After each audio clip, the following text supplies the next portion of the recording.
मानो आप कभी किसी गुड़िया के आंखों में झांक के देख रहे हो और वो आपको ही घूरने लगे।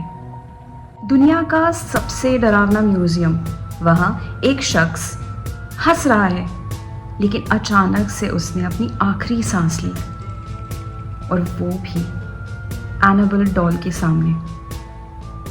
वो शख्स कोई आम इंसान नहीं था, वो था एनाबेल डॉल का हैंडलर। कहते हैं वो बद्दुआओं को मजाक समझता था।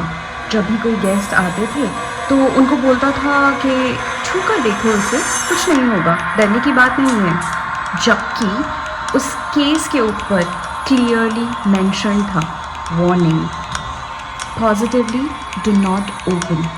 What actually happened to Dan Rivera is a mystery. वो एक पैरानॉर्मल इन्वेस्टिगेटर थे एंड एनाबेल डॉल के हैंडलर भी थे। रिसेंटली उन्होंने एक टूर स्टार्ट किया था जिसमें एनाबेल डॉल दिखाया जाता था। वो विजिटर्स को लेके जाते थे, एनाबेल डॉल को दिखाते थे। पर रिसेंटली उस टूर में कुछ ऐसा हुआ जिसने सबके दिमाग में एक क्वेश्चन डाल दिया, इज एनाबेल बैक? इस टूर का नाम था the devil's on the run, और इस टूर के सारे टिकट्स बिक चुके थे।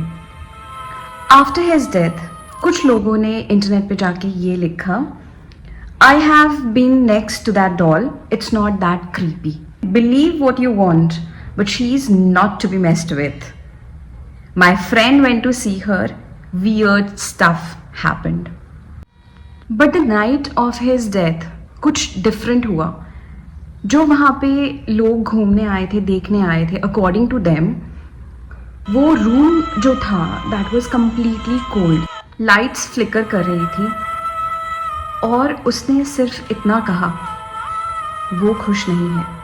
Nobody actually knows what happened inside that room. Around 8 PM medical personnels को बुलाया गया, फायर फाइटर्स को बुलाया गया CPR देने के लिए, but nothing helped. He was dead. And most interesting thing is, जब पोस्टमार्टम रिपोर्ट आई तो वहाँ पे कुछ भी फाउल प्ले नज़र नहीं आया, कोई हार्ट अटैक नहीं, कोई ब्लॉकेजेस नहीं, कुछ भी नहीं। According to the bystanders उन्होंने अपने सीने पे हाथ रखा और गिर गए, एंड ही वॉज डेड। ये एक अनकही मौत थी, और अब लोग ये भी कहते हैं कि एनाबेल ज़्यादा घूरने लगी है। तो क्या ये सिर्फ इत्तेफाक है, या एनाबेल ने नया शिकार चुना है? क्या ये एनाबेल की आखिरी चेतावनी थी, या कोई शुरुआत?